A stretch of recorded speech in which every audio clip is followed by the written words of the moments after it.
Привет. Немножко походил по лесу, набрал небольшую кучку грибов. Как раз вот эта корзинка. Чтобы их сохранить, я решил их отварить. Для этого мне нужно много воды. Нужно их помыть, нужно их почистить, нужно их сварить. Да и самому нужно и поесть сварить, и попить, и помыться, да все что угодно. У меня здесь только 2 5-литровые бутылки. Вот. Поэтому я хочу вот из этой корзинки сделать импровизированное ведро. У меня здесь в берлоге, в моей, есть вот этот бывшая палатка, чехол для палатки.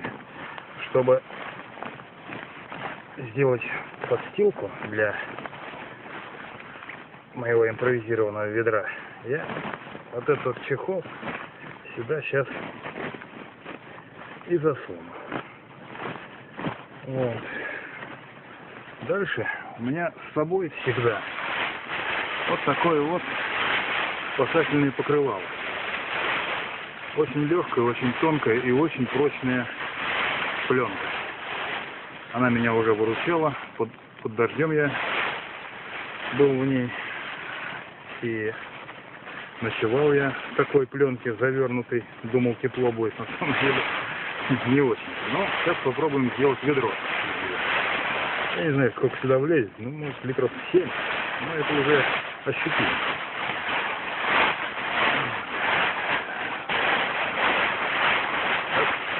Здесь до реки у меня, наверное, метров 300. Вот. Каждый раз ходить в бутылку за водой, что-то мне неохота. Нужно делом заниматься. Вот я вот так вот вставил. Налью воды, попробую, что из этого получится. Вот. Пришел я к реке, набрал 2 бутыли 5-литровой воды. 5-литровых бутылки воды. И набрал воды вот эту вот корзиночку. Сюда влезло у меня почти 3 5-литровых бутыли. 2,5 бутыли влезло. Вот, можете посмотреть. Вот она, водица. Вот она, пленка. Ничего не выливается пока. Вроде все сухо. В общем, сделали мы импровизированную лужу. И эту лужу сейчас будем доставлять не на реку, а далеко в тайгу. На 300 метров. Чтобы не расплескать, я вот так вот соберу всю эту кучку. Веревочки у меня нет с собой, ну так донесем. Ладно. Так и донесем.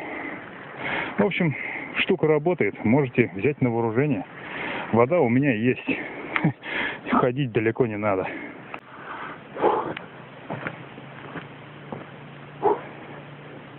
Ходить по лесу с 2 ведрами воды довольно-таки проблематичное занятие. Но, по крайней мере, воду я доставил. И воды у меня много. И это хорошо. Друзья, представляю вам еще один мой костер из 3 поленьев. Это уже сооружение более стационарное, поскольку здесь я кипячу грибы, отвариваю, и мне нужно работать долго. Я не знаю, насколько долго он проработает, но пока что вот он, в принципе, у меня только вышел на свой режим и хорошенько тлеет, горит, все что угодно делает. Значит, вот стоят 3 полена. Вот одно, второе сверху и это снизу. То есть 2 бревна вот так и одно сверху. Так, стоит все это вот на такой вот подложке. И на 2 вот этих вот продольных. Вот она тоже продольная подложка. Вот это вот поперечная. Вот. А вот эти, скажем так, слеги или как их, хрен не знаю, как их назвать, это чтобы он не разъезжался в стороны. Вот сейчас он у меня очень хорошо вышел на режим, и вода уже вот-вот закипит вместе с грибами.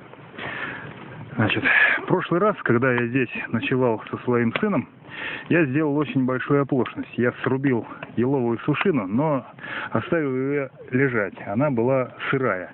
Но, тем не менее, вот здесь вот я развел небольшой, буквально щепочный костерок вот, с помощью бересты и меленьких палочек. И вот он очень хорошо разгорелся. И сейчас прекрасно работает.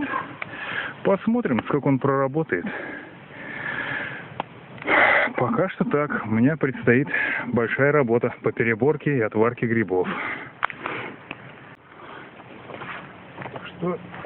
Что еще хотел сказать по поводу этого костра? Значит, проработал он у меня уже больше часа. Я сварил уже целую кастрюльку грибов, заложил вторую. Сейчас, вода уже горяченькая. Вот. Костер я, в принципе, еще пока не шевелил даже. Он сам себя регулирует. Верхнее бревно нажимает на два вот этих нижних. И, в принципе, он устойчиво тлеет. Жар на кастрюле очень хорошо идет. Но, есть еще одно но. Вот, если рукой попробовать, то вот здесь вот жара нет, а вот здесь он уже появляется. То есть вот здесь нет, а вот здесь он очень даже приличный. Вот здесь, наверху, тоже, в принципе, прохладно. А вот здесь уже появляется жар. И вот основной весь жар идет по низу. Чем это хорошо? Вот, например, где-то в палатке, в шалаше, у входа, если такой костер поставить, и вот я лягу на расстоянии вытянутой руки практически, мне, чтобы что-то тут пошевелить, поправить, ничего не стреляет, ничего не летит, никакие искры. Но мне вот от сих до сих, в принципе, и голова у меня сейчас очень даже жарко. Я, в принципе, сам этого предполагал, но не ожидал, что так будет. Пытливость ума не дает мне покоя. Я в скором времени попробую проверить эту теорию на практике. Вот как он будет меня обогревать. 4 часа работала вот эта печка. Вот что с нее осталось. Вот, значит, поперечина. Она еще даже не прогорела, хотя погорела изрядно. Но, в принципе, ее уже надо менять. 4 часа, все, предел. Значит, нижние практически еще долго проживут. Вот эти вот продольные. Так, эти упорины я уже переворачивал. Потому что вот это, например, трухлявая прогорела. Вот здесь еще не совсем. Вот со второго заклада дрова. Они уже были погоревшие. Ну вот они, в принципе, часа полтора у меня горели. Вот опять одна пополам развалилась.